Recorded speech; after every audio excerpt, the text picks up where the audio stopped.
Perfecto. Tengan todos muy buenas tardes, señoritas, caballeros. Vamos a iniciar la clase, pero no sin antes ver ahí cómo estamos prácticamente en relación a las bases o el fundamento que pudiésemos tener a efecto de que más que todo entender las bases cognitivas de la materia. Y es una evaluación así que vamos a hacer verbal para iniciar, para saber hasta dónde pues sabemos y qué cosas vamos a reforzar. En el derecho laboral 1, en la clase anterior, ustedes estuvieron explicándome ahí algunos temas que se recordaba que vieron en derecho laboral 1. Pero ahora en derecho laboral 2 las cosas son bien diferentes. En el 1 se hablaba más de contrato individual, prestaciones individuales, tratos individuales, Lick, pero sí, dígame. perdón que lo interrumpa. Dice Henry si lo puede aceptar. Ahorita, ahí Ok, está, ahí estamos. gracias. Ok, entonces el derecho laboral 2 ya es un derecho más, es colectivo. Es decir, vamos a ver prestaciones, derechos, pero de la colectividad de empleados dentro de una empresa o sociedad determinada. Y ahí vamos a ver los derechos más generalizados y que van hacia la colectividad. Entonces, dentro de este derecho laboral 2, que habla precisamente de esos fundamentos colectivos, vamos a hacer una mínima evaluación, un par de preguntitas a cada uno. Ahí usted me responde. De entrada les digo, para mí memorizar pues no funciona porque cuando uno memoriza las cosas se le olvidan. El conocimiento comprensivo es mejor porque usted tiene una idea sobre el tema que se esté tratando y así pues a usted nunca se le va a olvidar lo que ha aprendido. Vamos a ver, Evelyn Hernández. Vamos a ver. Sí, claro. ¿Ha oído usted acerca de sindicatos? Sí. ¿Qué entendería usted por sindicato con sus propias palabras? Que es un grupo de personas que trabaja para un ente específico. ¿Qué más? Un grupo de personas que trabajan para un ente específico. Ajá. ¿Qué más, compañeros? Quiero ver. Ajá, Licenciado, Henry. Sí, Henry. Y después Francisco. los sindicatos son es un grupo de personas organizadas dentro de una empresa y entonces proteger los derechos laborales a los abusos de los patrones. Ok. Volvamos otra vez despacito, Henry. Los sindicatos son un grupo de personas organizadas, ya sea en un trabajo formal, proteger los derechos de trabajadores y exigir que se cumplan las garantías a favor de los fondos. Ok. Excelente. ¿Quién más? Francisco había dicho. Vamos a ver, Francisco Valdivieso. Sí, correcto. Bueno, medio lo entendía Henry, pero sí es muy parecido a lo que él ha dicho, que dentro de una, bueno, ya sea empresa privada o entidades públicas, están este grupo de personas que se organizan para velar por los derechos laborales de un grupo, creo, no estoy seguro, y usted me va a aclarar eso, que yo creo que este sindicato tiene que estar formado por empresas, en empresas donde hay un mínimo de 36, creo yo, de empleados, ya se podría formar el sindicato, y estos son los que velan por los derechos laborales en la empresa, por las prestaciones, por la seguridad laboral, por la seguridad, bueno, colectiva en todo sentido, de la seguridad de la empresa y todo ese tipo de cosas, también con el salario justo. Y bueno, básicamente eso es lo que yo podría aportar acerca del sindicato. Excelente. Muy bien. ¿Quién más? ¿Quién más nos aporta sus ideas? Lick, puede aceptarme Sí. la clase. Me cambié de dispositivo otra vez. Ahorita. Bueno. ¿Quién más? Yo solo mencionaría que para mí sería un grupo de Gerson. trabajadores que Ajá, un grupo. que la Constitución los ampara para proteger sus derechos laborales. Ok, muy bien. Excelente, es un grupo de trabajadores amparados por la Constitución a manera de salvaguardar sus derechos laborales. ¿Qué más? ¿Qué más? ¿Quién no ha participado? José Luis.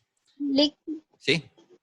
En este caso yo también Natalia. recuerdo que Ajá. en el caso de los sindicatos, los directivos sindicales, creo que así se les llama. Sí. En este caso ellos como que gozan de una protección porque ellos no Sí. pueden ser despedidos. En Sí, este tienen caso. fuero, tienen Ajá. prestaciones especiales, las vamos a ver más adelante. Interesante. Perfecto. ¿Qué más? Vamos a ver, José Luis. Sindicato, tengo entendido que es la representación que tienen por medio de un grupo para lograr la defensa de sus derechos laborales y la protección de estos. Ajá. Y que estos no sean vulnerados y que se vele por la protección y la no inviolabilidad de estos. Exactamente. Beatriz me estaba levantando la mano. Vamos a ver, Beatriz Ramírez. No le oímos. Ahora sí.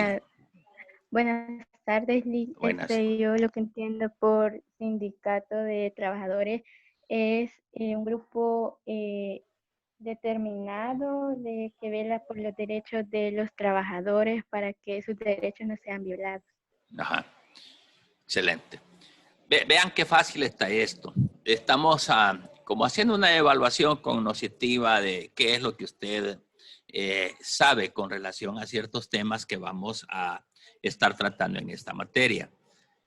Como bien lo dijeron todos, es un grupo de personas que se organizan de forma legal a manera de que ya organizados ellos están en la defensa y en el cumplimiento de los derechos laborales, que es una organización legal porque se inscribe, ya vamos a ver eso, y que hay un contrato colectivo. En el derecho 1 ustedes vieron lo que era un contrato individual de trabajo. Aquí no, hay un contrato colectivo de trabajo en la que se plasman las cláusulas, es decir, los acuerdos, el convenio, y sobre eso es que va a marchar prácticamente el acontecer patrono laboral. Todos lo dijeron bien. Entonces, como ven ustedes, una definición se puede construir más fácil cuando lo hacemos de forma comprensiva. Cuando lo hacemos de forma memorizada, el problema es que se nos olvida, pero cuando entendemos un tema de forma comprensiva, entonces se nos vuelve más fácil. Perfecto. Ahora, veamos entonces qué podemos entender por huelga. ¿Qué han oído ustedes acerca de huelga? ¿Cómo ustedes lo pudiesen definir con sus propias palabras? Vamos a ver. ¿Quién es el primero? Rick. Henry. Vaya. Yo como tengo entendido, o como he visto una huelga que organizan, bueno, en este caso, como estamos hablando de los sindicatos ya organizados, valga la redundancia, organizan una huelga para exigir el cumplimiento, o mejor dicho, para llevar a cabo el fin por el cual está creado el sindicato. Uh-huh. Y, o sea, lo hacen huelga para exigir el cumplimiento de los derechos que se les están generando. Y como tengo entendido, esto lo hacen de una manera legal porque ni siquiera el cuerpo policial puede intervenir, digamos, así de manera... Entonces, ¿quiere decir que todas las huelgas son legales? No, la mayoría de huelgas que están realizando los sindicatos. Ajá. Ok. Vaya, pero ¿qué es una huelga en sí? Definámosla. ¿Qué es una huelga? Evelyn, vamos a ver. Es una forma de protestar o una manera de exigir, ya sea un patrono, algunas quejas de los trabajadores que eso tienen al respecto, siempre y cuando sea de una manera pacífica. Ok. Pero ¿de qué forma funciona la huelga? Vamos a ver. Natalia, vamos a ver. Yo entiendo que en este caso la huelga prácticamente consiste en que los trabajadores cesan sus labores o dejan de trabajar, y eso lo hacen con el fin de manifestar ciertas mejoras o derechos que ellos consideran que necesitan, y de esta forma poder tal vez llegar a un acuerdo con el patrono. Pero en sí la huelga consiste en que... Ajá. Natalia, ya no la oímos. Que en sí le digo que la huelga consiste en que los trabajadores lo que hacen es parar con sus labores. Ok. Perfecto, excelente. ¿Quién más puede Excelente, abonar? un poquito de eso, Ajá, dice José Luis, si lo puede aceptar, es que se cambió de teléfono, creo. Ok, ahorita, perfecto.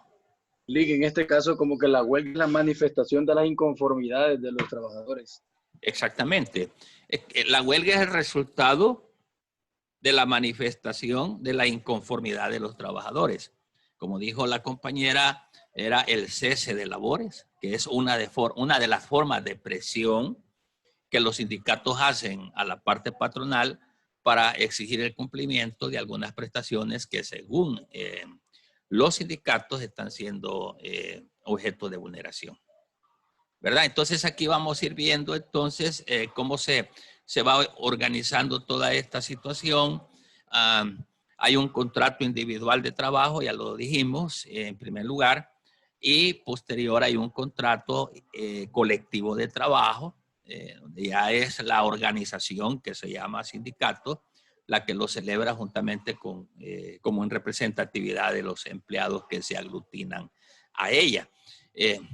Entonces, como hay un contrato individual de trabajo y hay un contrato colectivo de trabajo, que es el instrumento legal como para darle formalidad a estos movimientos, entonces ayúdenme ustedes, ¿qué es un contrato individual de trabajo? Contrato individual de trabajo es aquel José. Es nominativo, es decir, que solo es para una persona. Ajá. Y solo en representación de una persona contra el patrono. Yo me represento solo, sí, con el patrono. Ajá. Ante el patrono. Ante el patrono. Es individual, yo comienzo a trabajar con la Universidad Evangélica, entonces la Universidad Evangélica celebra juntamente con mi persona ese contrato laboral. En dicho contrato van, lógicamente, plasmadas todas las cláusulas, es decir, para conocimiento de las reglas por las cuales nos vamos a regir. Pero entonces, ¿cuál sería la definición de ese contrato individual?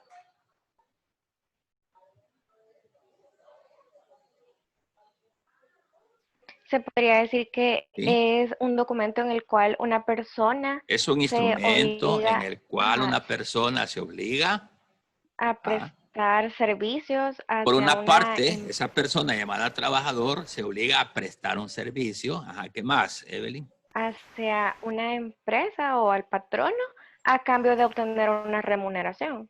Al empleador por medio de una remuneración, ¿verdad? Que pudiese ser hacia una sociedad, o sea, frente a una persona jurídica, o puede ser frente a una persona natural. ¿Estamos? Perfecto. Ahora hablamos de persona jurídica y natural. ¿Qué es eso, Henry? Persona natural. Ajá. Una persona jurídica es un ente abstracto creado por el conjunto de personas. Por ficción naturales. de ley. Ajá, perfecto. ¿Y una persona natural? Una persona natural es toda aquella que, bueno, también agregar que la persona jurídica tiene derechos y obligaciones. Ajá. También la persona natural tiene derechos y obligaciones, pero esta, a diferencia de la persona jurídica, se mantiene bajo la dimensión natural o física, diría. Sí, es biológica. Carne y hueso, natural. Entonces, esas son las dos personas que pueden ser sujetos activos, ¿verdad? O pasivos dentro de todo contrato. ¿Ok? Son sujetos que forman parte de un contrato. Entonces, ¿cuál sería un contrato entonces colectivo, jóvenes? Contrato colectivo, tengo entendido que José Luis. Contrato colectivo es aquel cuando se se contrata un servicio en específico. Es Ajá. decir, contratan a más de una persona para realizar un trabajo, como por ejemplo ¿cómo se llama? Los ordenanzas que están en los juzgados y hacen un contrato colectivo, ya que por medio de ellos prestan el servicio por un grupo de personas. Ajá. Perfecto. ¿Qué más? ¿Qué más? Gerson. Lick, una pregunta. Sí. Y en el caso de los contratistas, los subcontratistas que contratan a varios trabajadores para un servicio, también entrarían en esto de contratos colectivos. Fíjese qué interesante pregunta por lo que dijo José Luis. José Luis dijo, habló prácticamente lo que usted está preguntando. Es decir, yo soy un contratista y yo contrato 50, 100 personas para una obra que voy a hacer. Ese no es un contrato colectivo. Este es un contrato individual porque yo estoy contratando uno por uno hasta llegar a 50 personas, por ejemplo, si fuese así el caso. Cuando hablamos de un contrato colectivo de trabajo, estamos hablando precisamente, por eso es que hablé primero de un contrato individual. Vaya, si yo trabajo en la empresa El Chicharrón, por ejemplo, así, el Chicharrón SADCB se llama la sociedad, y ahí pues fabricamos comida chatarra. Entonces, lo primero que voy a hacer al entrar a trabajar a esa empresa, yo voy a firmar un contrato individual. Es mío con la empresa. Es decir, es un convenio de voluntades. Ese es el contrato, es convenio de voluntades entre dos o más personas. Entonces, ese convenio de voluntades, que es el contrato, entonces ahí prácticamente nos estamos comprometiendo a través de esa convención con el empleador. Ese es un contrato individual. Pero como yo ya formo parte de la empresa El Chicharrón, por ejemplo, y no solamente yo soy empleado, sino que hay 50, 75, 100 empleados, entonces ya estando yo dentro de la empresa me dicen, señor, ¿usted quiere formar parte del sindicato de esta empresa? Ahí me pongo a pensar y digo, veamos entonces qué beneficios tienen. Y al revisar los beneficios digo, sí, me conviene. Entonces me afilio al sindicato y ahí estoy entrando a ese sindicato. Tiene un contrato firmado con la parte patronal o empleadora y ese contrato se llama contrato colectivo porque ahí hay una colectividad de empleados que forman parte de ese sindicato que está siendo representado por los directivos, que son los encargados de suscribir pues el convenio o el contrato colectivo, es decir, un contrato donde abarca el grupo de todos los empleados, sino todos, la gran mayoría que tienen o que deben o que quieran afiliarse a esa organización sindical y estar dentro, pues ahí, de tal modo de que la fuerza la hace el grupo a efecto de que siempre se esté al cuidado de no, que no se violenten los derechos como tal. Ok, Gerson, ¿estamos? Sí, Lick. Excelente. Gerson, una pregunta. Dígame. Y esa foto ahí con el, ¿cómo se llama eso? Talit. Excelente. ¿Sirve para orar nada más? Sí, se ocupa en la parte del día y es para orar. Ajá. Y la cosa redondita se llama kipá, me parece. Sí, kipá. Ok. ¿Es para lo mismo o es diferente la cosa? Si fuera muy ortodoxo lo andaría todo el día, pero normalmente se ocupa para los Shabbat y para orar. Ok. Ya ven, joven, ya aprendimos otro aspecto que es bien interesante. Hoy en estos tiempos, así como estamos de emergencia, no solamente tengamos cuidado de lavarnos las manos, del aseo personal, sino que hay que también tener cuidado en el área espiritual, ¿ok? No descuiden esa área, usted puede platicar con Dios, pedirle al Señor que le ayude a usted, que le ayude a su familia, porque dice la Biblia de que sin Él no podemos hacer absolutamente nada. Este es un paréntesis, ¿verdad? Este es un comercial espiritual. Bien, vamos a comenzar a ver lo que es el tema que nos ocupa. Y esta plática breve que hemos tenido es como para ir ya rompiendo el hielo, lo que se le llama el rapport, entrando en confianza y dialogar con respecto a algunas definiciones o conceptos que podamos tener y así pues vamos ya desarrollando el tema. cuando yo estoy explicando esto, le voy a pedir a ustedes que por favor, si algo no lo entendió, deténgame, por favor. Se los decía en la ocasión anterior, yo les puedo repetir 1000 veces y 1000 veces no lo han entendido. Para eso estoy. Y de tal modo, pues, de que podamos al final lograr los objetivos. Y uno de los objetivos que son bien principales es el objetivo aprendizaje. De tal manera de que cada uno de nosotros al finalizar este curso podamos aprender, tener conocimiento sobre la materia, de tal manera de que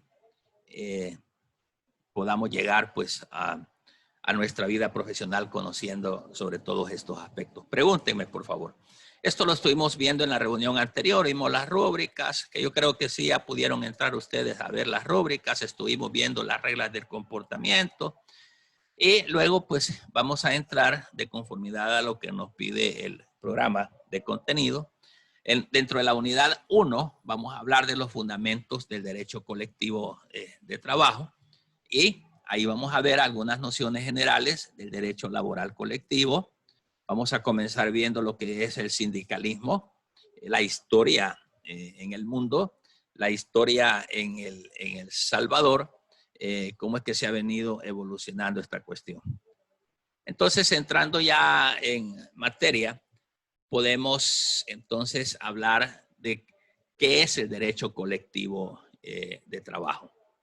Y en este sentido, vamos a ver entre muchas definiciones, vamos a conocer unas tres definiciones por ahí, y aunque hay más, pero aquí tengo a 3 tratadistas, a Mario de la Cueva, Guillermo Cabanela, a Lupo Hernández Rueda, quienes ellos pues se acercan mucho a la definición de lo que es el derecho colectivo de trabajo. Repito, cualquier cosa, deténganme y díganme, yo no entiendo eso, yo se lo repito. Perfecto. Vamos a ver. Vamos a hablar derecho colectivo de trabajo en esta materia de derecho laboral 2. En la materia de derecho laboral 1, ustedes vieron lo que es el derecho individual. El derecho individual de trabajo, prácticamente. Aquí vamos a ver lo que es el derecho colectivo de trabajo. Entonces, dentro de esas definiciones, podemos entonces entender, y ya la palabra bien lo dice, derecho colectivo de trabajo, ya son derechos que no le competen a una persona, sino a la colectividad, o que puede afectar a una colectividad de trabajadores. Entonces, Mario de la Cueva dice pues que este derecho colectivo de trabajo, dice Mario de la Cueva, que es la norma que reglamenta la formación y las funciones de las asociaciones profesionales de trabajadores y patronos. Ahí vamos a hablar que desde cuando hablamos de asociaciones profesionales, vayamos entendiéndolo como los sindicatos que se van formando para darle cumplimiento a las reglas y a las normas que forman parte de esos contratos para sostener el derecho colectivo de trabajo. Entonces, Mario de la Cueva dice que es la norma. Dice Mario de la Cueva, es la norma que reglamenta la formación y funciones de asociaciones profesionales de trabajadores y patronos. Y al mismo tiempo también ese derecho colectivo es la relación, ¿verdad? Que puede darse, ¿verdad? Y las posiciones mismas que se pueden dar entre ellos, ¿verdad? Frente al Estado y los conflictos de trabajo. Vamos a ver alguien, ayúdenme por ahí. Cuando hablamos de conflictos de trabajo, ¿qué entiende usted por conflicto?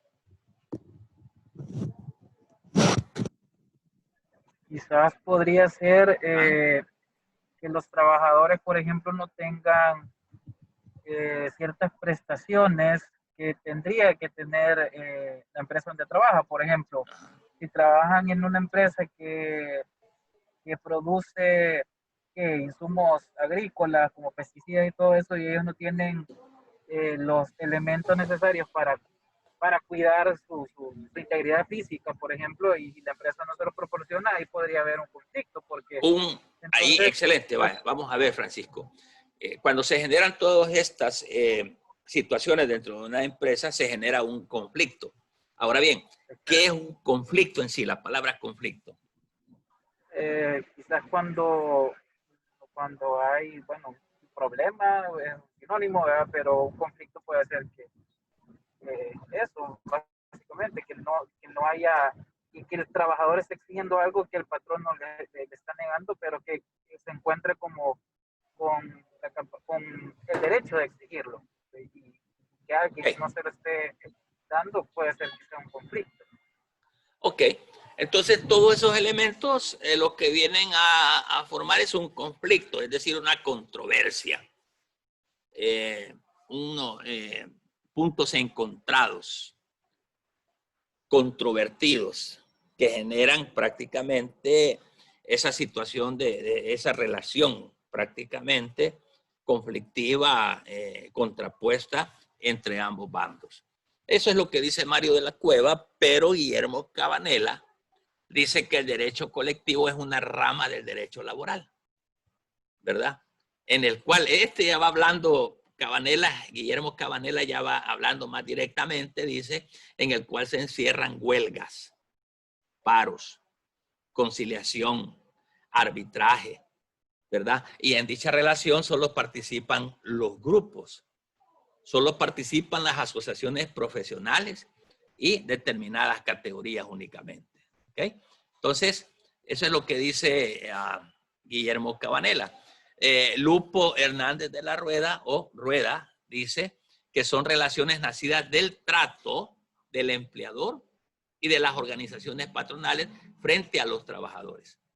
Entonces, son relaciones que nacen del trato del empleador, ¿verdad? Puede ser el empleador o pueden ser organizaciones patronales frente a los trabajadores organizados. Como ven ustedes, cuando hablamos de derecho colectivo, estamos hablando de todo el cúmulo de empleados organizados legítimamente como tal en un sindicato. Entonces, dice Lupo Hernández que esas relaciones nacen del trato del empleador u organizaciones patronales, porque podemos estar frente a una persona natural como empleador o podría ser que estemos frente a una organización jurídica como empleadores también. En este sentido, podría ser organización patronal o podría ser, es decir, empleador de un solo o de varios empleadores frente, aquí sí, a organizaciones, ¿verdad?, de trabajadores legalmente establecidas y que ambos pues ejerzan la oposición de los eventos que se den que procuran la vulneración de los derechos de los trabajadores. En este sentido, veamos acá que ya estamos entrando un poquitito en materia y estamos entendiendo de que el derecho que se defiende acá es un derecho colectivo, es un derecho del grupo de trabajadores que afecta. Es un derecho que se ve afectado, pero de todo el grupo de trabajadores. Por ejemplo, dice el patrono que les va a rebajar el 50% de su salario porque ahorita no estamos trabajando, porque ahorita estamos en emergencia. Entonces, esa sería una de las situaciones que afectarían, lógicamente, esas prestaciones o derechos, no prestaciones, sino derechos de los trabajadores, como es la remuneración. Y entonces, oigan esto, miren la importancia del derecho colectivo, la importancia de organizarse. Si el patrón no me dice a mí, Manuel González, a partir de este momento yo te voy a dar a partir de este momento yo solamente te voy a pagar el 50%, yo me voy a sentir afectado, pero ¿y yo solo qué puedo hacer? Decirle que sí, porque o me queda, o sigo trabajando con el 50% o mejor me despiden o me voy. Pero ¿qué sucedería si estamos organizados y esa disminución salarial no afecta a mi persona, sino que afecta al grupo de trabajadores que están afiliados en un sindicato? Entonces ellos, la fuerza de todos los trabajadores se impone prácticamente a exigir lo que son los derechos de ley y las prestaciones mismas como tal. Entonces vea usted la importancia que ya en el derecho colectivo de trabajo se tiene con relación a la exigencia de las prestaciones laborales como tal. Yo creo que me están entendiendo, ¿verdad? O sea, vamos distinguiendo la cosa ahí. Solo tengo una duda. Vamos a ver. Usted está diciendo que para suscribir un contrato de trabajo colectivo lo hacen las personas que se unen al X sindicato dentro del trabajo, pero ¿en qué otra ocasión se puede suscribir un contrato colectivo? ¿O solamente los sindicalistas pueden suscribir contratos colectivos? Sí, es que el contrato colectivo prácticamente se le llama así porque es el conjunto de acuerdos y convenios que se celebran, pero ya no lo celebro yo, Manuel González. Yo estoy dentro de un sindicato. Entonces los directivos son los que se encargan de las negociaciones con empresas. Entonces, y se llega a determinar cláusulas y entendimientos en ese contrato, pero precisamente en materia laboral se llama colectivo porque ese contrato no solamente me aglutina a mí, sino que aglutina a todo el resto de trabajadores que se han afiliado al sindicato. Veamos una cuestión bien interesante. En materia laboral, esta es una materia especial, llamémosle así, de naturaleza social. En materia laboral, como en cada una de las materias de los diferentes derechos, tienen ciertas naturalezas o características especialísimas para esa materia. Entonces, no me vayan a confundir cuando hablo de contratos colectivos o individuales en materias de otras índoles. Metámonos ahorita, porque fíjense que en otras materias, materia civil, por ejemplo, podríamos hablar de contratos individuales y contratos colectivos también, donde dos o más personas, uno es el contratante y el otro es el contratado para cualquier evento que se quiera hacer. No voy a hablar de lo laboral ahorita, sino que a lo mejor pudiese darse, por ejemplo, un contrato totalmente de lo que es el contrato laboral. Podría ser otro tipo de convenio civil que se esté celebrando. Entonces se podría dar un contrato colectivo y un contrato individual o entre varios en materia totalmente diferente.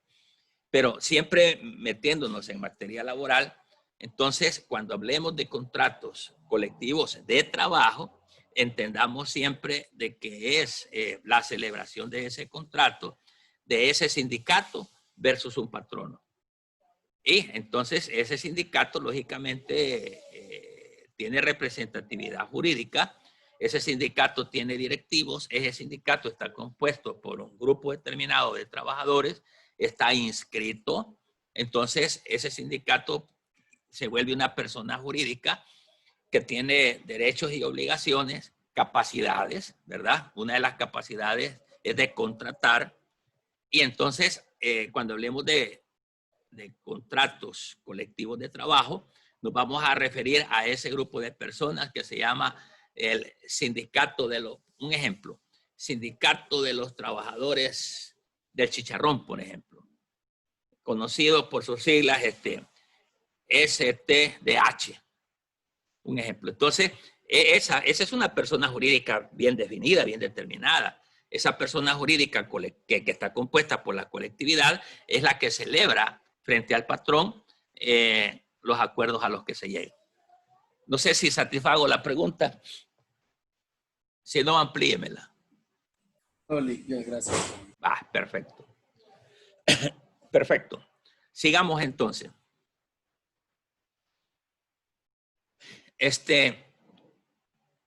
Lo que hablábamos hace un momento. Disculpe. Sí.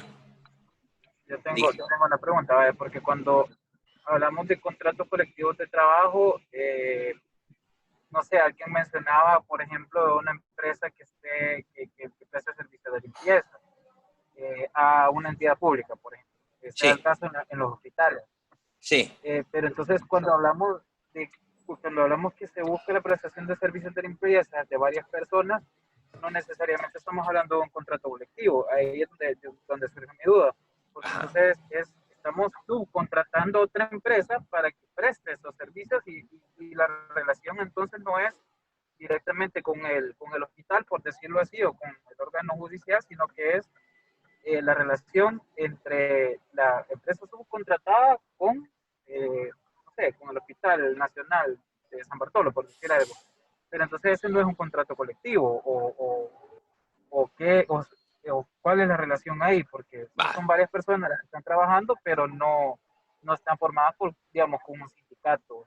Exactamente. ¿Qué tipo de contrato sería ese? Exactamente. Ese es un contrato que podría ser contrato de obra, pongámosle. Un contrato de obra. Así le vamos a llamar. Pero se lo voy a poner así para ver la diferencia. Hay un ejemplo bien práctico. Hay una empresa a la cual yo le estuve por ahí sirviendo en algunas ocasiones de forma externa mis servicios jurídicos. Es la empresa OIM. No sé si ustedes la han oído mencionar. Esa empresa OIM es la que se encarga de hacer las limpiezas en los hospitales, por ejemplo, en aeropuertos, en los juzgados los he visto que andan de azul con su viñetita que dicen OIM. Entonces, ¿qué es lo que sucede? Fíjese bien, yo soy el dueño de la empresa OIM, por ejemplo. Vaya, soy yo. Y si no quiero ser yo, pues es la sociedad, ¿verdad? La sociedad XYZ, esa sociedad que es la que conocemos como OIM, va al Seguro Social y le dije, señores, yo quiero ofertarles, mi empresa les quiere ofertar a ustedes el servicio de limpieza de todos los hospitales. Y tengo la suerte de que me contratan. Pero el hospital, o los juzgados, o el aeropuerto, o la institución que sea, me contrata a mí. Entonces ahí no puede haber un contrato colectivo de trabajo, sino que es un contrato, puede ser un contrato, llamémosle un contrato de obra, ¿verdad? Un contrato de servicios sería, sí, es lo más apegado. Vamos a hacer un contrato de servicio. Ese contrato lo suscribe la institución conmigo. Lógicamente, para yo brindarle los servicios de limpieza a esas instituciones, no lo voy a ir a hacer yo.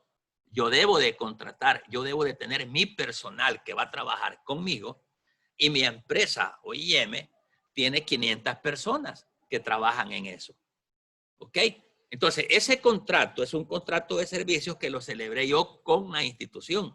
No es un contrato colectivo. Ahí son dos instituciones. Una institución, por ejemplo, gubernamental, por decir algo, o podría ser una institución privada, la Universidad Evangélica. La Universidad Evangélica dice, no me voy a quebrar la cabeza de tener aquí el montón de gente haciéndole aseo a los pupitres. Entonces viene la universidad y contrata a OIM. Señores, encárguense ustedes de venirme a hacer el aseo a toda la universidad. Entonces es un contrato de servicio, donde dos empresas se ponen de acuerdo cuánto le voy a ganar mensualmente, en qué van a consistir los servicios de aseo, todo. Si es la evangélica la que va a poner los desinfectantes o los pongo yo, todo eso, todo, la forma de pago, todas esas cláusulas van en ese contrato, pero es un contrato de servicio entre la Universidad Evangélica y OIM. Pero OIM, que soy yo, tengo 500 empleados. Ahí no hay contrato colectivo. Es un contrato de servicios entre mi empresa y la institución. Ahora bien, yo tengo contratado, yo como empresa, yo tengo contratadas 500 personas. A esas 500 personas, para darles trabajo en mi empresa, les tuve que celebrar un contrato. Ese contrato es individual de trabajo por cada uno de los 500 empleados. esos 500 empleados que ya son mis empleados, que ya tienen un contrato cada uno individual de trabajo conmigo, esos 500 deciden hacer un sindicato. Y al hacer el sindicato, entonces, con todas las de la ley lo crean, y viene el sindicato a hablar conmigo. Ya no es Pedro Pérez que habla conmigo. Ya no es un empleado XYZ que habla conmigo de los 500 que yo tengo. Viene la directiva del sindicato. Y esa directiva del sindicato me dice, mire, señor González, yo quisiera que nos sentáramos usted como patrono y yo soy el representante del sindicato. Hagamos un contrato colectivo de trabajo. Ahí está la diferencia. ¿Ok? Ya son dos cosas totalmente diferentes. Algo calientito y cafecito. Okay. ¿Entendimos ahí, joven Francisco? Sí, licenciado, gracias. ¿Quedó clarito? ¿Sí? Mire, disculpe, pero acá como que andan haciendo obras de reparación de electricidad y ya se me fue en 2 veces la energía. Entonces, por desconectarme, y no le entendí cuando empezó a explicar de la empresa de limpieza OIM, y ahí me quedé porque creo que estaba hablando del contrato colectivo respecto a la pregunta que Fran hacía. Entonces, no sé si podría en síntesis explicar lo que dijo, porque no me tuve que... Ok, con gusto. OIM es una sociedad.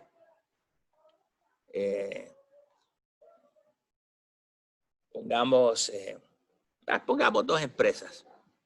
La Universidad Evangélica es una empresa jurídica. OIM es otra empresa. La Universidad Evangélica se dedica a la educación. OIM se dedica a dar o a brindar servicios de limpieza. OIM viene y se sienta con la universidad y les dice, yo les voy a dar mis servicios, les voy a limpiar todos los pupitres todos los días. Pues la universidad sí, dice que sí, ahí hay un contrato. OIM cuenta con unos 500 empleados que son los que va a poner a trabajar en Evangélica. De esos 500 le voy a mandar 100 empleados a la Evangélica. Pero este contrato lo estoy celebrando yo con Evangélica como presidente o representante legal de OIM. Ese contrato es un contrato de servicios. ¿Ok? Nada tiene que ver un contrato colectivo acá.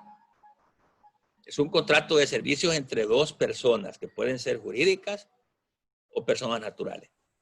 Cuando yo ya celebré mi contrato de servicio con Evangélica de que yo le voy a prestar el servicio de darle aseo, entonces yo llamo a mis empleados y les digo, necesito 50 de ustedes, los voy a destacar en la Universidad Evangélica, ustedes me le van a hacer aseo a todos los pupitres. Entonces, ahí no hay contrato colectivo, es un contrato de servicios entre 2 personas jurídicas. Pero OIM, que es la que va a prestar sus 50 empleados, esta ha hecho contratos individuales de trabajo, oiga esto ya es otra cosa, con cada uno de los empleados que ha contratado. Yo llego a trabajar a esa empresa, voy a tener que firmar un contrato individual. Pero de uno en uno, la empresa ya tiene como 500 empleados.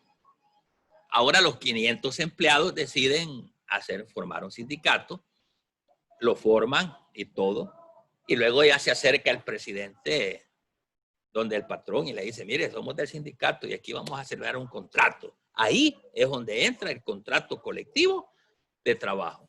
Como un área del derecho especial, ese contrato colectivo de trabajo se da en razón de que en la empresa ahora tengo un grupo de empleados que decidieron unirse, organizarse legalmente y así todos juntitos crear un sindicato, es decir, nace una persona jurídica, ese sindicato, que se va a llamar Sindicato de los Trabajadores de OIM, por ejemplo. Por decir, estoy aquí hablando de una empresa que conocemos, ¿verdad? Como ejemplo.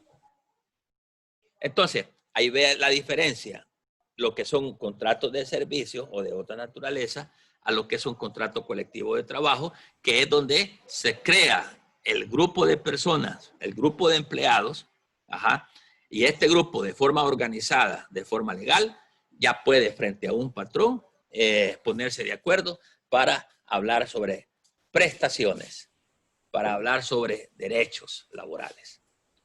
¿Estamos? Sí, Henry. gracias. Sí, gracias. Perfecto. Sí. Yo tengo una duda. O sea que en este caso, la única forma de que pueda surgir un contrato colectivo es que previamente exista un sindicato para que sean ellos quienes lo soliciten. Vamos a formar primero un sindicato. Si no hay sindicato, no hay organización legal. El patrono no puede sentarse con 50 personas, uno por uno, ¿verdad? Sino que tiene que sentarse con la representación. ¿De quién? De una organización legal que se llama sindicato. ¿Ok? Entonces debe de estar debidamente formado, legalizado, normado, inscrito allá en el Ministerio de Trabajo y Previsión Social. Ahora sí, el patrono ya puede sentarse con la representación de ese sindicato. Si no, no hay prácticamente fuerza legal como para sostener beneficios si no se plasma en un documento, en un instrumento, lo que es ese contrato, donde ambas partes, ¿verdad?, que están conviniendo, existan legalmente. Y para poder existir legalmente, es necesario de que sí esté formalizado ese sindicato. ¿Ok? ¿Estamos, muchachos? Gracias. Gracias. Ok. Ahí vamos despacito. La cosa, repito, es que vayamos entendiendo bien esta cosa. Si hay algo que yo digo que a usted no le entienda, por favor, pregunte. Bien. Ahora aquí hay una definición de sindicato. Le vamos a pedir a la compañera Natalia que nos haga el favor de leer esa definición.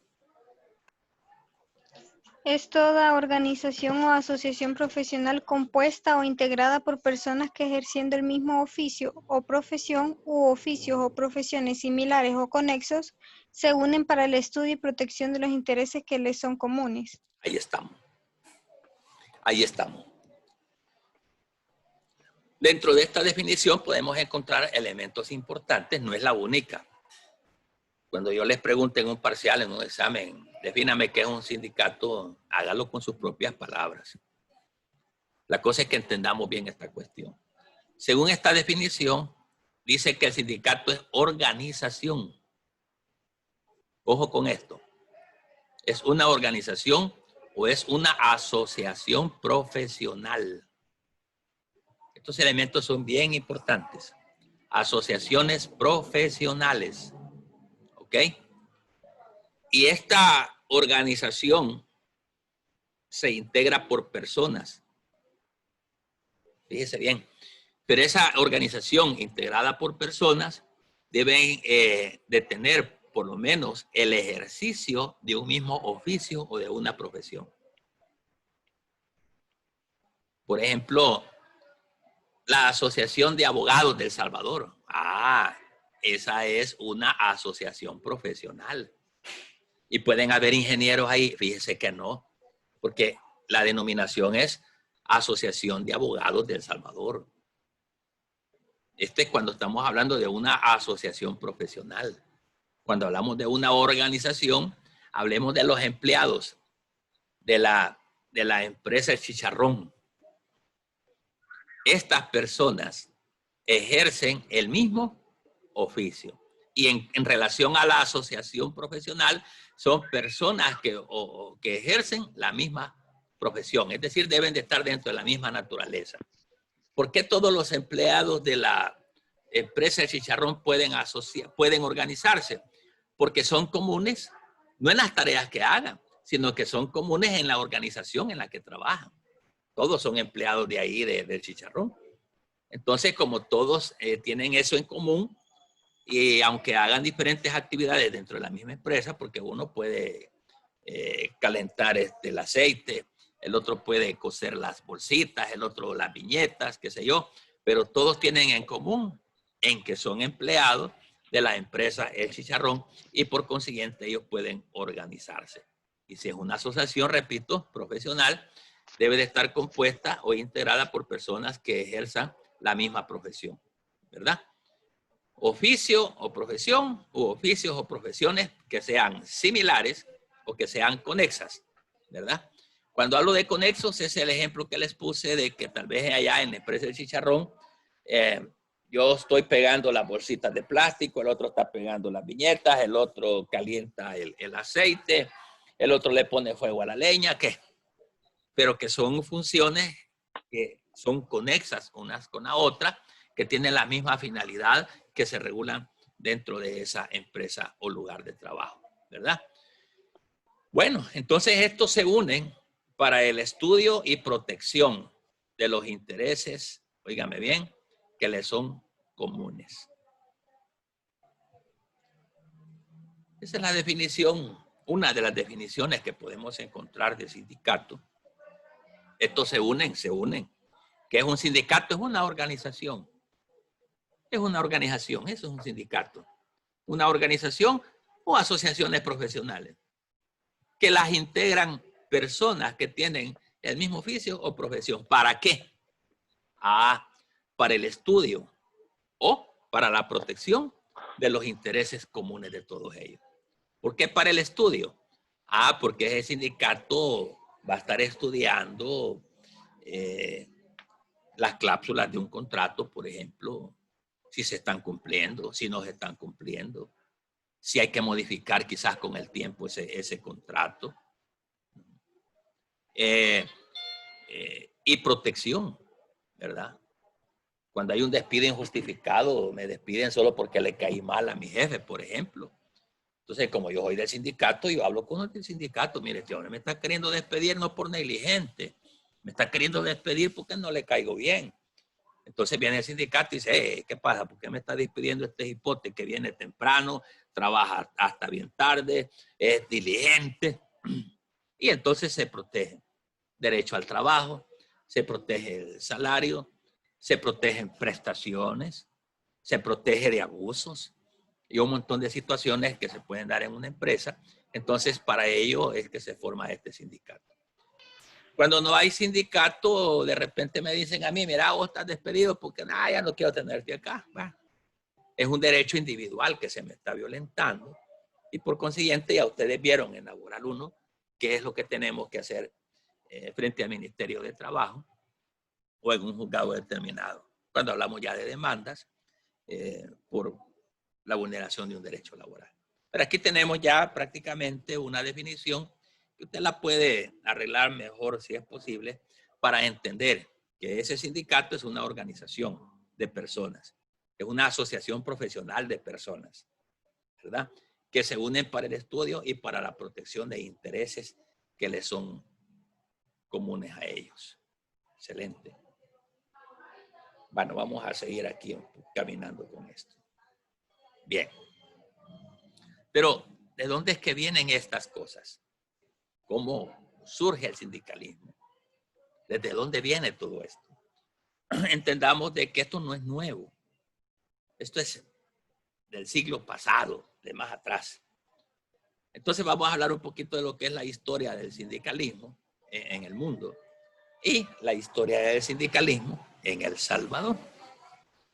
Entonces, cuando hablamos precisamente de esta historia, vamos a encontrar dos tipos de historia.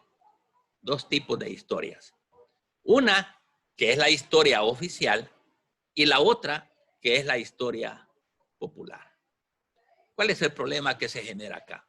Que la historia oficial muchas veces se tergiversa o esconde acontecimientos. ¿Por qué? Porque a los gobernantes, ¿verdad?, no les interesa por relación de conveniencia que se conozca realmente de dónde viene esto de los sindicatos, cuáles fueron las razones de crear un sindicato, cuál es el objetivo que persigue todo esto. Y por eso es que los gobernantes, ¿verdad?, se vuelven indiferentes dependiendo la conveniencia en salvaguardar, ¿verdad?, sus intereses como tal. Entonces acá cualquiera puede inventar, bueno, es que esto lo crearon personas por ahí que no tenían nada que hacer, o personas que son revoltosas, y ahí se empieza a hablar, es que este es de izquierda, este es de derecha, es que estos son revolucionarios. Ahora, desde ya vamos pensando en esto, jóvenes. Ustedes y yo somos abogados. No pensemos como la Vox Populi piensa. Usted y yo pensemos como abogados. Y si el Código de Trabajo Y si la Constitución también aglutina dentro de su norma jurídica este tipo de organizaciones, eso quiere decir como abogado que eso es legal. Es legal. Dentro de esa historia que se ha venido dando, se cree, se entiende, se dice de que aquel que anda en sindicatos es político, es de izquierda, es de derecha, es revoltoso, es haragán, pero tantas cosas. ¿Por qué se dice eso? Porque aquí los patronos se encuentran en un verdadero problema. Porque ya ahora el patrono, con la modernización de las leyes, ya no puede hacer lo que antes hacía. Ya no puede, miren, en aquellos tiempos, acuérdense de los esclavos. Los esclavos no eran personas, eran cosas.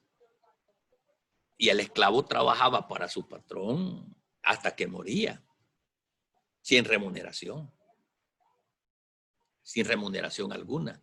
¿Y cuál era el problema entonces ahí? Que eran esclavos. Entonces quiere decir que los esclavos no tenían derechos para nada. Yo creo que Gerson Stanley, ha leído la Biblia, se acuerda del pueblo de Israel, los años que pasó en Egipto. Eran esclavos, ¿verdad, Gerson? Sí. Eran Sí, sí. esclavos. Entonces, ¿cuánto ganaban diario estos por trabajar la jornada? No, en absoluto, nada. Simplemente lo tenían aislados. ¿Ah? No.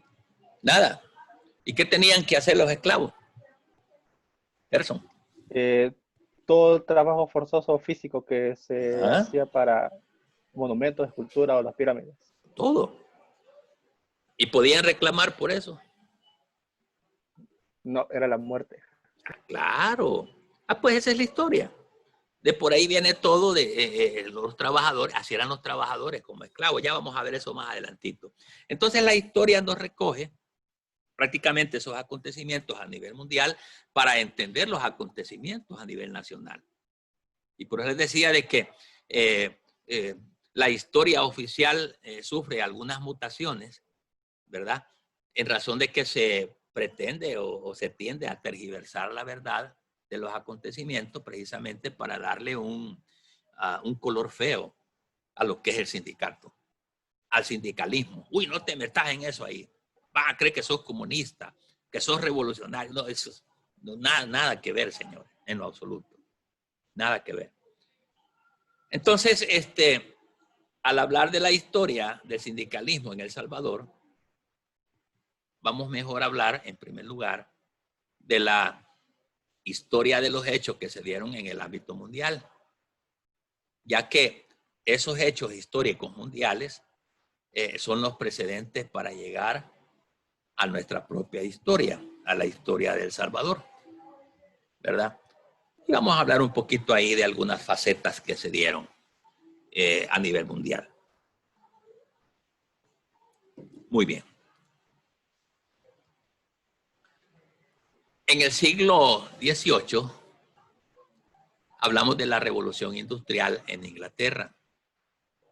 Entonces inicia la abolición del sistema feudal, ¿verdad? El sistema de los feudalistas. Es un sistema feudal de producción. Entonces, dentro de ese sistema feudal de producción, se fueron dando ciertos acontecimientos. Bueno, les decía y le preguntaba a Gerson en relación al pueblo de Israel, porque ellos eran trabajadores. Eran trabajadores. Pero ellos trabajaban no por dinero, no tenían prestaciones. Si se enfermaban, no había seguro social. No tenían sábado ni domingo. No trabajaban las 8 horas, sino más. Y ahí vivían, trabajando y trabajando hasta que morían. Esa era en sí la razón, el motivo que unía a Egipto con Israel, esclavo. Pero avanzados en el tiempo, encontramos, por ejemplo, la etapa o la faceta, llamémosle así, de lo que es el maquinismo. Lo tenemos por acá. Aquí se dieron algunas situaciones que podemos resaltar, entre otras, ¿verdad? Que en esta fase prácticamente de la historia no existía una ley que regulara la jornada laboral. Aquí no habían 8 horas, aquí no había sábado ni domingo, aquí no había nada de eso. Entonces, como no habían leyes como tal, el patrono exigía al trabajador, me vas a trabajar hasta las 12 de la noche o te vas a quedar hasta el día siguiente. Ya, si el trabajador se rehusaba, sencillamente no solamente era despedido, sino que también el trabajador podría ser objeto de maltratos verbales y físicos. Bueno, esa era prácticamente la fase en esa época, y al seguir caminando en la historia encontramos la etapa de la transformación agraria. En esta faceta, los capitalistas consideraban que los obreros no tenían necesidad de disfrutar de horas libres. Mire qué tremendo. Se parece a la faceta del maquinismo, donde no existía una ley que regulara jornada laboral, y por consiguiente en esta segunda etapa los capitalistas consideraban de que los trabajadores no tenían necesidad de disfrutar de horas libres. No. Entre más el trabajador trabajaba, era mejor. Pero no mejor para los trabajadores, lógicamente, sino que era mejor para el patrono, pues, para los capitalistas. A mayor producción, más ganancia capitalista, ¿verdad? Pero aunque los trabajadores siguieran siendo las mismas clases exprimidas, las mismas clases abusadas, vulneradas, y así se vino dando la situación. De repente hay otra faceta que se da, que se conoce como la emigración del campo a la ciudad. Y aquí pues los burgueses pensaban en relación a esta otra temporada, de que aumentando la miseria, aumentaba la prosperidad. Mire qué tremendo. Siempre hasta esta fase, viendo intereses únicamente de los patronos, pero no de la clase trabajadora. Entonces los patronos gozaban prácticamente, ellos tenían el sartén por el mango y gozaban del servicio de sus trabajadores, pagándoles una miseria, pero ellos enriqueciéndose. En primer lugar, ya vimos que no había jornada laboral, luego no había necesidad que los trabajadores disfrutaran de horas libres, y luego acá vemos de que a mayores de miseria hacia los trabajadores, lógicamente iba a haber mayor prosperidad para los patronos. Porque en aquellos tiempos no se andaban pagando seguro social, no se estaban pagando aguinaldos, no se estaban pagando la hora laboral como debe de pagarse, no se pagaban vacaciones, no había absolutamente nada. Si te gusta, bueno, y si no, pues renunciar. Así de sencillo. Entonces, ¿qué le tocaba a la gente en ese tiempo?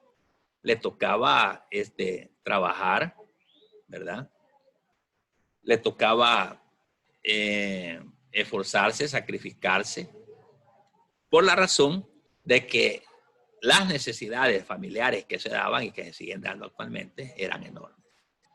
Luego llegamos a una etapa donde se conoce lo que es el trabajo infantil también, que esto no es muy antiguo, es antiguo, pero no se quedó en la antigüedad, sino que es algo que en la actualidad todavía lo vemos. Este es el bendito problema que se da con el trabajo infantil. La explotación a menores de edad, porque a los infantes se les puede pagar, si no la mitad, pues menos de la mitad, y eso viene a beneficiar a la clase más que todo patronal. Entonces, ahí se pagaban mayores salarios en la industria que en la agricultura. Y actualmente así es. Una hora laboral en la agricultura es bien poca. Hace un par de meses me decía por acá, cerca donde yo vivo, me decía un agricultor, me dice, no, y me dan $5 el día. ¿Te das cuenta?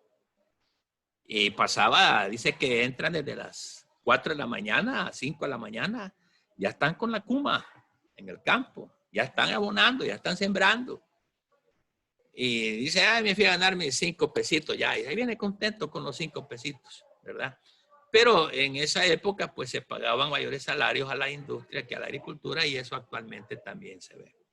Luego, todas estas situaciones que les vengo contando dieron pie a que se fuera formando el sindicalismo y entramos entonces a la faceta precisamente de la organización de personas, ¿verdad? Dentro de una empresa. Esta organización de personas dentro de esa empresa fue lo que se le llamó sindicato. Y estos surgieron precisamente porque los salarios eran insuficientes y entonces no satisfacían las necesidades básicas de los trabajadores y además de encontrarse con ese problema, había represión para los trabajadores, lo que les comentaba hace un momento. El trabajador era maltratado, era visto como cosa, no como ser humano. Era visto como cosa. El trabajador era maltratado, mal pagado. Si el trabajador exigía aumento salarial o prestaciones, sencillamente lo quitaban. Bueno, y ahí se dio. Hace como unos 15 años, aproximadamente, yo conocí una empresa donde no había sindicato, aquí en San Salvador, en Soyapango. Entonces aparece uno de los fulanos de la planta productora. Y no es que se formara el sindicato, sino que el grupo de sus compañeros estaban protestando por los horarios que les habían puesto laborales, en los cambios de turno y todo eso, porque habían nocturnidades y habían trabajos en el día. Este fulano llega y le dice al patrón, señor, le dice, quiero hablar con usted. Sí, fíjese que yo vengo en nombre de mis compañeros. Ajá, ¿y cuál es el problema que tienen tus compañeros? Es que fíjese que dicen mis compañeros de que les afecta la forma de horarios que se les ha colocado. La respuesta de este patrón fue la siguiente. Y vos del sindicato, le dice. Si ahí no había sindicato en esa empresa. Pero la pregunta es, ¿y vos del sindicato? ¿Qué sos del sindicato? Le dice. No, le dice, si aquí no hay sindicato. ¿Y qué venís a hacer, pues? No le digo que vengo en nombre de mis compañeros. Eso me suena a sindicato, ya le dice. Y inmediatamente el patrón manda a llamar al contador de la empresa y le dice, mira, hazme un favor. Dámele a este el tiempo y que se me vaya ya. Entonces, sencillamente, este pobre muchacho había llegado a hablar, a ver cómo se podían mejorar las condiciones y lo despidieron precisamente porque dijo, esto me huele a sindicato. Entonces, en las empresas, a nivel mundial y a nivel nacional, los patronos le tienen miedo a este tipo de organizaciones, a los sindicatos. ¿Por qué? Porque en la historia ellos han pagado salarios, aquí lo acabamos de ver, que no satisfacían pues las necesidades, prestaciones no había, porque por lo general el patrono le gusta más la ganancia, ganancia y ganancia, pero no le gusta, ¿verdad? No le gusta, ya te atiendo, Gerson, ya un ratito. Entonces, no le gusta al patrono gastar, pues, o sea, entre más ganancias se tenga mejor, pero entre menos salida para el patrono es mejor, sin importar las condiciones de sus trabajadores. Aunque hay empresas, sí, claro, hay empresas que tienen buenos salarios y buenas prestaciones para los trabajadores, cuidan a sus empleados, les dan medicina, les dan víveres. Hay empresas, claro que sí, qué bueno. Y eso se ha logrado a través de estos movimientos. Ajá, dime, Gerson.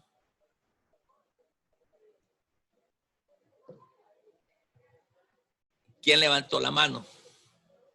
Yolik, una pregunta. En el caso de esos sindicatos y el patrono tiene que tener previo conocimiento que se va a formar el sindicato o no es necesario que él sepa con antelación que se va a formar. Hay un problema natural. Lo legal debería de ser decirle, mire patrón, fíjese que somos 100 empleados, pero de los 100, 80 estamos ya en acuerdo que vamos a formar un sindicato. Eso sería lo legal, porque formar un sindicato no es de la clandestinidad, no es ilegal, no es algo secreto. Si eso es legal, ahí está en el código, ¿verdad? La Constitución misma, ya lo vamos a ver, faculta para que los sindicatos se formen y que los trabajadores exijan los derechos, pues. Pero la lógica nos lleva a que esto no le conviene a ningún empleador.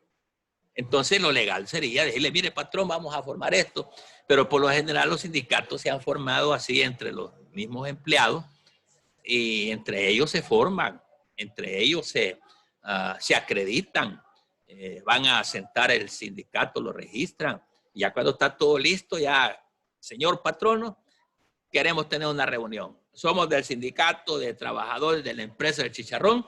Aquí están las credenciales. Yo soy el presidente, este es el secretario, este es aquí, este es allá. Entonces, quiero que por favor nos sentemos porque queremos celebrar un contrato colectivo de trabajo. Entonces, por lo general, bueno, y se han dado casos donde se está queriendo formar el sindicato y uno de los mismos empleados le lleva la noticia al patrono. Y dice, mire, señor, ahí están formando un sindicato. ¿Y quién lo está formando? Es Pedrito, Juan y María. ¡Ah! Y entonces, ¿qué es lo que sucede? El patrono, lo que en la historia, pues, ha despedido a Pedrito, a Juan y a María. Los despiden, es decir, descabezan a aquellos que tienen vocación de liderazgo para formar la organización que quieren hacer. ¿Estamos? ¿Sí? ¿Entendido? Sí. Bueno, sigamos con este asunto. Muy bien.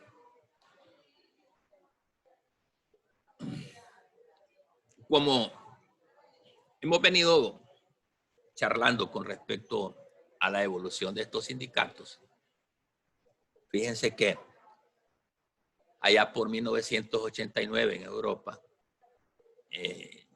había un auge de agrupaciones sindicales en las empresas, pero de una forma tremenda. En aquellos tiempos, antes de los sindicatos, cada quien salvaba su pellejo trabajando. Pero cuando ya alguien comenzó a inventar que había que organizarse para ayudarse, porque dicen por ahí que la unión hace la fuerza, entonces empiezan a salir personas con dones de liderazgo, porque en todas las áreas hay personas que tienen esos carismas, en todas las áreas, que tienen carisma de líderes. Entonces, hubieron personas que comenzaron a impulsar estos movimientos y se fueron creando. Eso fue un boom para los empleadores porque afectaba lógicamente los intereses del patrono.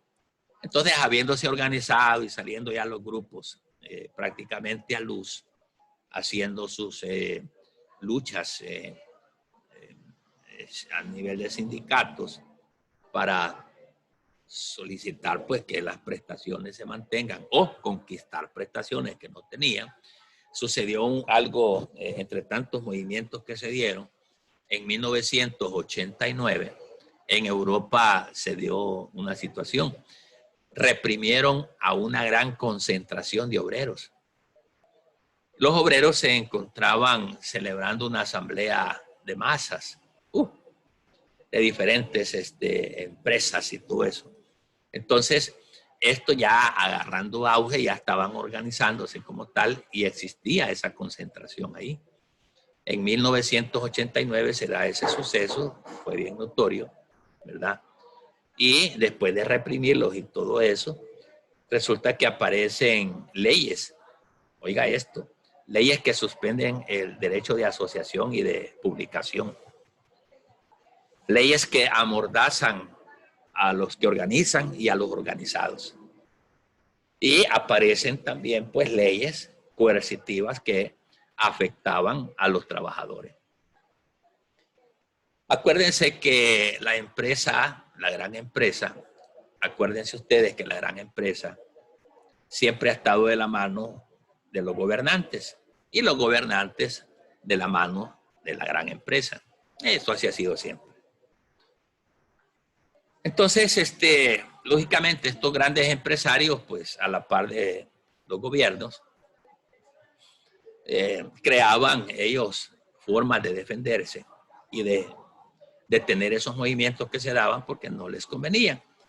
Entonces, resulta que hasta llegaron a crear leyes donde los trabajadores no tenían derecho al sufragio. No tenían ningún valor. No tenían derecho a nada por el simple hecho de ser trabajadores, eran marginados, eran excluidos. Entonces todo esto se vino gestando, se vino dando con el propósito de detener estas organizaciones que buscaban una seguridad laboral, que buscaban mejores prestaciones, mejores tratos. Ese era el objeto de un sindicato. Lógicamente la contraparte, pues que los empleadores o los patronos, eso no les convenía. Entonces aquí vemos ya un conflicto de intereses entre la parte patronal y la parte laboral. ¿Ok? El patrono defendiendo sus intereses capitalistas y los trabajadores defendiendo sus intereses laborales, sus prestaciones, y ahí se empezó a generar la situación. Entonces, vemos algunos elementos característicos que se van poniendo, que van poniendo fin pues al sistema allá por el siglo XIX.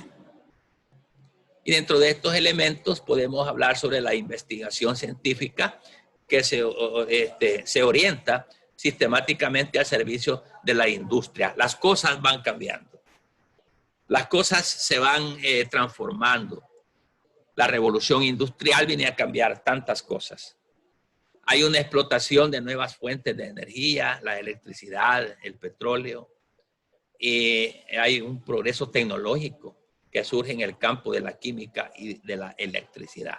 Entonces son elementos característicos que le van poniendo fin a los sistemas antiguos, ¿verdad? Allá por el siglo XIX, aquellos sistemas feudales antiguos que existían, y luego vamos entrando a un nuevo rol de la sociedad misma, ya con nuevas, con tecnologías, nuevas herramientas, y así las cosas van cambiando. Llegamos a esa famosa revolución industrial. Ya el campesino deja de ser en su gran mayoría campesino, muchos ya se vuelven a la industria con avances tecnológicos y la cosa ya va cambiando. Entonces, en todos esos cambios que se han dado históricamente con relación a la industria laboral y todo eso, allá en Inglaterra, como en 1936, trayendo esta historia del sindicalismo a nivel mundial, vemos que se funda la Asociación de Trabajadores con ideología socialista. De ahí parten algunas doctrinas: socialismo, marxismo, leninismo, comunismo y todas las situaciones que se fueron conociendo en el campo mundial, que en El Salvador esto causó miedo porque la información que se daba no era la idónea, sino que se creía de que, por ejemplo, la ideología socialista, la comunista, marxista, leninista y todo ese tipo de doctrinas que surgieron, se creía de que, como que traducido así más a lo más práctico, se creía que era un grupo de personas revoltosas por ahí, y de ahí se habla, por ejemplo, de guerras, guerra de guerrillas y todo eso, y ya todo el mundo le fue teniendo miedo a la situación. Pero no, sencillamente estas organizaciones se daban con fines únicamente laborales. Ahora, que se salió de las manos y que llegó a haber hasta guerra, esa es otra cuestión que la vamos a hablar más adelantito. Entonces, se funda la Asociación de Trabajadores con ideología socialista y se crea la idea del internacionalista proletario. Luego se presenta una carta, dado toda esta situación, se presenta una carta al Parlamento, ¿verdad? Donde se plantean peticiones para ir como poniéndole base legal a todos estos movimientos, pero esta carta fue rechazada. En 1839 se decreta la huelga general para terminar con el capitalismo. Eso fue en 1839. Ahí estamos hablando ya de acciones prácticamente de los movimientos que se han venido organizando. Y entramos a lo que es el tema ahí ya por primera vez de lo que son las huelgas. Entonces las huelgas, como ustedes lo dijeron, es el cese de labores por un tiempo determinado como forma de presión hacia el empleador. Yo no puedo hacer una huelga yo solo.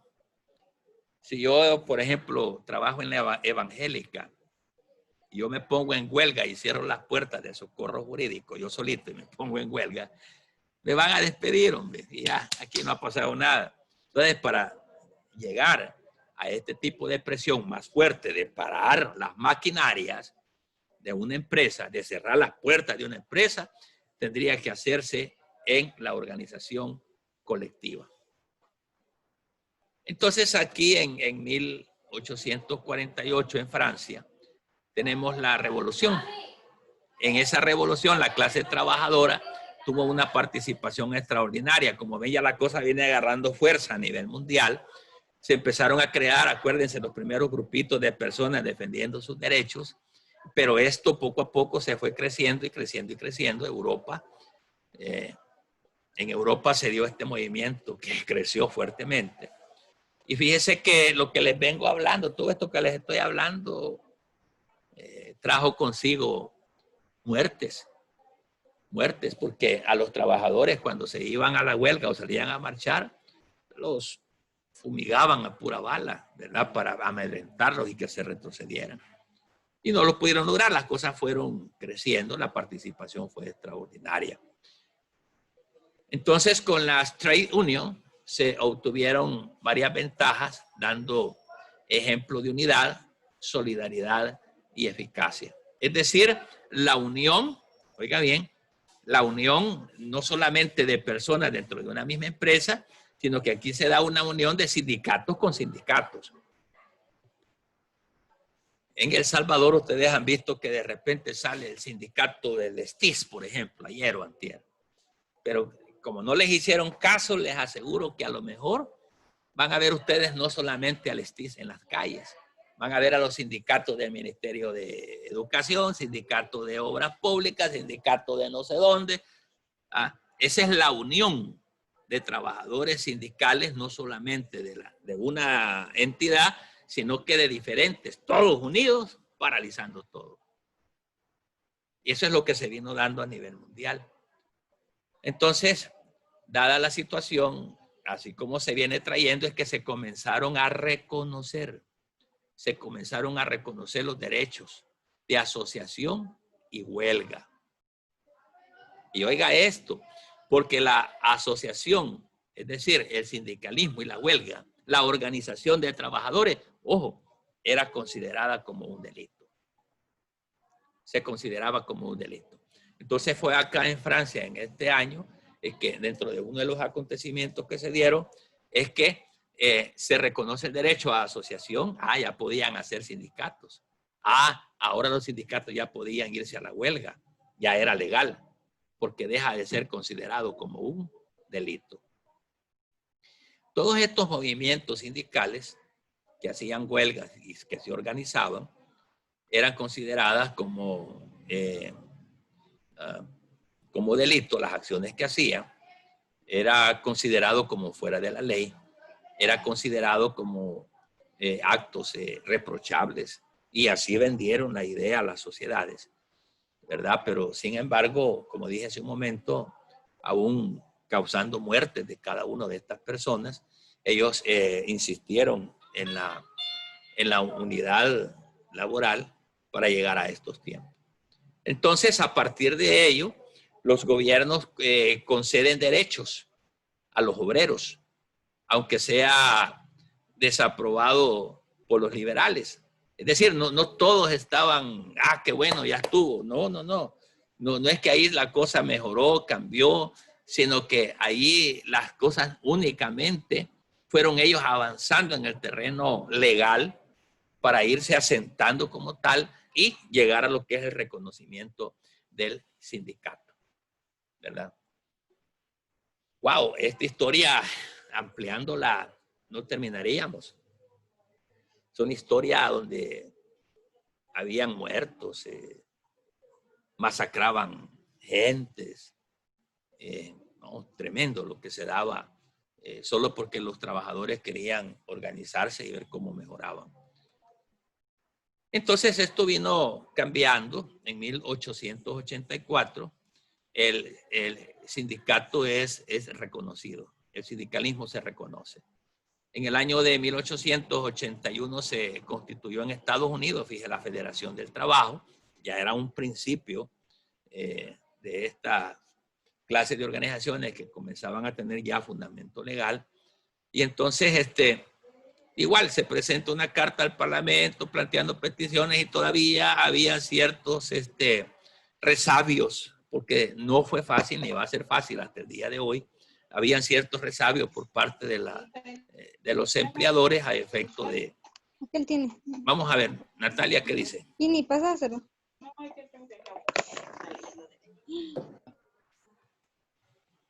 Bueno, en 1839 se decreta la huelga general para terminar con el capitalismo. Han venido entonces dándose situaciones como tal. Ahora, entrando de lo general a lo específico, hablemos de El Salvador.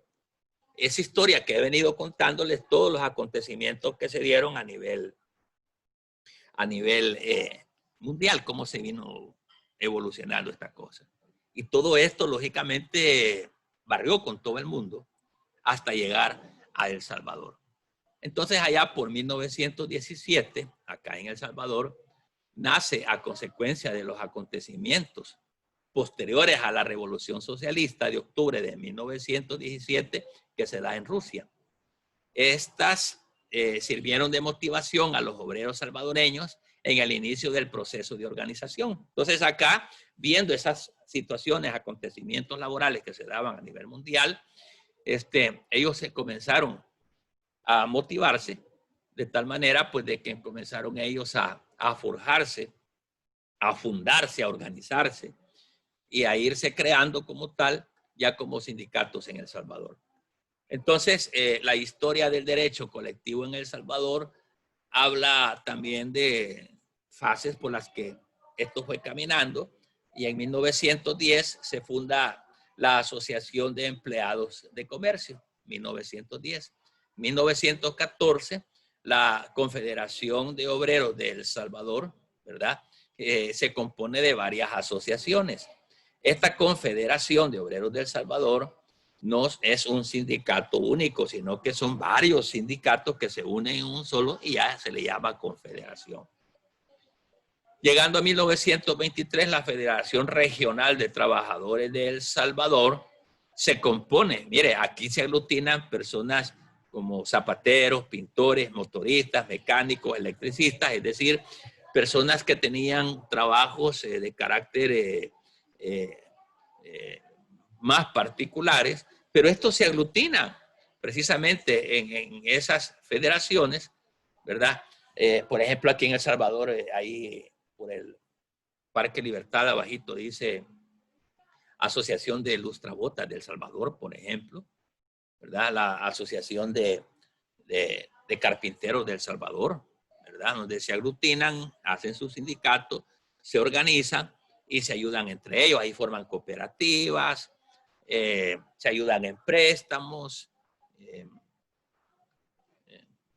materia prima, y así ellos van gozando de ciertas prestaciones trabajando en equipo. En 1920 en El Salvador comienzan a darse las primeras huelgas, ¿verdad?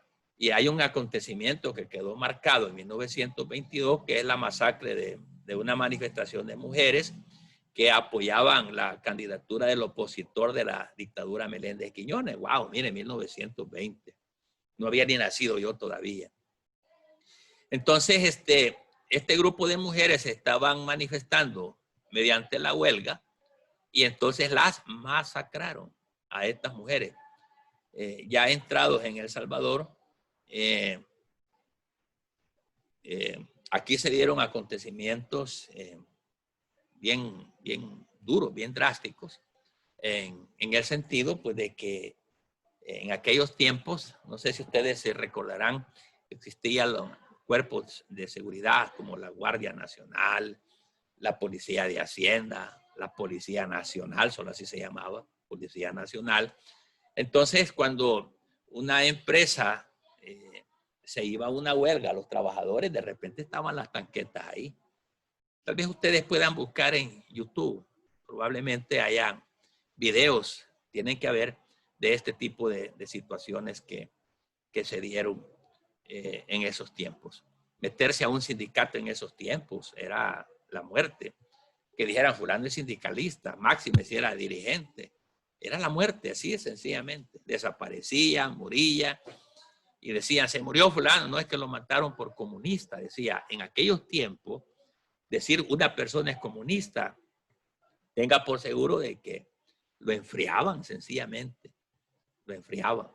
Entonces, esos acontecimientos se daban. Hoy hemos avanzado un poquito en cuanto a los derechos de la persona, pero antes no. Hoy vemos manifestaciones que salen a la calle, gritan, revientan cohetes y no hay problema. Antes no. Esas manifestaciones a media calle eran fumigadas, pero con tanquetas, con balas. Aquí en El Salvador se dieron movimientos tremendos, duros, tratando de organizar este grupo de personas sindicales. Allá por el 28 de febrero de 1921, finalizó la primera huelga general del gremio de zapateros. Ellos estaban exigiendo prestaciones salariales, habían maltratos, despidos aquí en El Salvador, y entonces estos se fueron a la huelga y finaliza el 28 de febrero de 1921. Luego, en 1923 y 1924 se organizaron varios gremios en sindicatos de hondo sentido clasista. ¿Verdad? ¿Por qué en sentido clasista? Es decir, porque dije hace un momento de que meterse en aquellos tiempos a sindicatos, formar parte de un sindicato, ya estaba clasificado prácticamente como una persona contraria a los intereses del mismo Estado y a los intereses patronales. Avanzando en el tiempo, en 1924, la Organización Gremial de los Trabajadores había alcanzado un nivel sin precedentes en la historia nacional. En 1924, esa Organización Gremial de los Trabajadores se había organizado, pero ya con fuerza. Había manifestaciones, habían huelgas, había de todo. Y esto se puso más caliente. En ese tiempo no se oía hablar así como de guerrilleros aquí en El Salvador, ni nada de eso. Pero a partir de todos estos movimientos que se fueron dando, se empezaron organizaciones a armarse incluso. Porque resulta que a veces las manifestaciones iban por las calles y de repente llegaban a regalar balas por todos lados. Entonces, ¿qué hicieron después estos en las calles? Andaban sus cuetillos ahí también guardados. Ya eran los primeros encuentros, ya eran de agarrarse a balazos los unos a los otros. La cosa se había puesto caliente, ¿verdad? Luego se forma en Centroamérica la Confederación Obrera Centroamericana, conocida como COCA, ¿verdad? Y aquí se van dando ya las primeras relaciones internacionales. O sea, ya los salvadoreños ya no luchaban como clase obrera a nivel nacional, sino que estos ya tenían a nivel ya internacional imagen, eran acompañados ya por sindicatos fuertes de todo Centroamérica, y entonces aquí se incorpora El Salvador a esa organización centroamericana que se llama, o que se llamó en ese tiempo, COCA. Entonces así hemos venido prácticamente trayendo la historia hasta llegar a los acontecimientos y las consecuencias políticas del sindicalismo en El Salvador. Fíjese qué tremendo es esto, porque el sindicalismo ya en El Salvador ya no se dio como una lucha puramente gremial de trabajadores, sino que esto trasciende a esferas políticas también. Ya metiéndolo, mezclando prácticamente intereses laborales ya con intereses políticos, ya las cosas se pusieron un poquitito más diferentes hasta llevarnos prácticamente a otras situaciones más serias de conflicto. Ya no de conflictos laborales, conflictos políticos, ya un conflictos aún de acontecimientos mayores, donde se habla hasta de golpes de Estado, masacres que se hicieron por ejemplo, a los campesinos, a los obreros. Ya la cosa se había puesto seria. Porque, por un lado, los patronos defendiendo sus intereses capitalistas, y por otro lado, ya los trabajadores habían agarrado fuerza con las organizaciones y ya exigían. Entonces, la cosa se había puesto totalmente diferente. Vamos a llegar quizás hasta acá, jóvenes. No sé si hay alguna pregunta. Ya entramos prácticamente a lo que es la historia en El Salvador, las huelgas que se comenzaron a dar, las organizaciones que se empezaron a formar, los sindicatos que comenzaron a tener auge en El Salvador. Y entonces, así se han venido dando las situaciones. Vamos a hablar de unos casos bien puntuales que se dieron, si Dios lo permite, en la próxima clase, de otros movimientos que se formaron, de acciones y conflictos que se generaron, hasta llegar a los tiempos actuales en los que estamos. No sé si hay alguna pregunta, inquietud. Por favor, díganla. No, licenciado. Gracias. De mi parte, no. ¿Está claro como la horchata? Sí. No. Vean esto. No sé si la forma de dar la clase les parece aburrida. Díganmelo, por favor, con confianza. O si vamos bien así, yo voy tratando de explicar esto despacito para que vayamos aprendiendo. Lo que usted no entienda, páreme, pregúnteme. Ya vieron que la mecánica que tuvimos, ya estuve contestando inquietudes, hasta que usted me dice, ya entendí, entonces le damos seguimiento y vamos despacito. La idea es entender. Entonces quiero oír opiniones de ustedes. ¿Vamos bien así? Sí, en lo... Está bien. Perfecto. Va, ok. Entonces, ya de los temas que voy tocando, en la plataforma les van a ir apareciendo algunas actividades que vamos a ir desarrollando, foros. Vamos a trabajar también con ensayos y algunas tareitas por ahí que vamos a ir dejando dependiendo de lo que hayamos visto en la clase. Luego ustedes busquen en la plataforma algunas actividades que quiero que vayamos realizando. ¿Ok? Y ahí las vamos a ir sumando para que ustedes vayan también en el área sumativa, sus calificaciones vayan pues agarrando forma hasta que todos pasen la materia. Ojalá nadie la vaya a dejar. Esta materia es bien fácil. Bien fácil. Ya van a ver. Aquí se van a divertir ustedes. Ok. Entonces, ¿no hay más preguntas? ¿Estamos bien? Sí. Todo bien, Lic. Okay. Gracias. Pase buenas tardes. Bueno, entonces pasen todos feliz tarde, feliz fin de semana. No anden saliendo, manténganse en casa. Hay que orar, Gerson, Stanley. Hay que orar y todos ustedes también, ¿verdad? Pídanle al Señor que nos cuide, que cuide a sus familias, que nos guarde a todos, que esto pase rápido porque yo quiero verlos graduados a todos ustedes. Es más, cuando ustedes se gradúen, yo voy a estar ahí en el acto para decir, aquí van los muchachos. ¿Ok? Ese es el objetivo, ¿verdad? Así que cuídense, jóvenes. Nos vemos el miércoles a las 6 de la tarde. Cuídense. Bendiciones. Gracias, igual cuídense. Gracias, feliz Cuídate. tarde. Adiós. Adiós.